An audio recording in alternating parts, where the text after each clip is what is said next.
জুমার দিনে মুসলিমদের একটা কাজ কমন, সেটা হলো গোশতের দোকানে দাঁড়িয়ে গরুর গোশত কেনা। সকাল সকাল দেখবেন জুমার দিনে হাজির কসাইয়ের দোকানে, আজকে জুমার দিন গরু খাইতেই হবে, নাকি ভাই? কথাটা কি ঠিক না ঠিক? দেখবেন শহরের যতগুলো কসাইখানা আছে সকাল সকাল হাজির, জুমার দিন গোশত খাইতে হয়। অথচ জুমার দিনটা এত ইম্পর্টেন্ট, এই দিনে দোয়া কবুল হয়।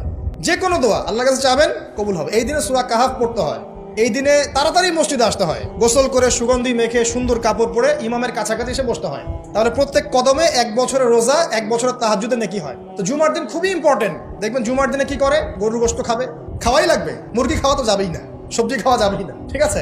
তারপরে স্ত্রী সন্তান বউ বাচ্চাকে নিয়ে সকাল সকাল বের হয়ে চলে গেলাম, সারা বিকেল ঘুরতেছি, রাত্রে ঘুরতেছি, সন্ধ্যায় ঘুরতেছি। মানে ওই দিনটা দেখবেন গান বাজনা, পার্টি, এই বিয়ের অনুষ্ঠান, এই জন্মদিন, এই ওরিয়েন্টেশন, এই অমুক তমুক সব জুমার দিনে।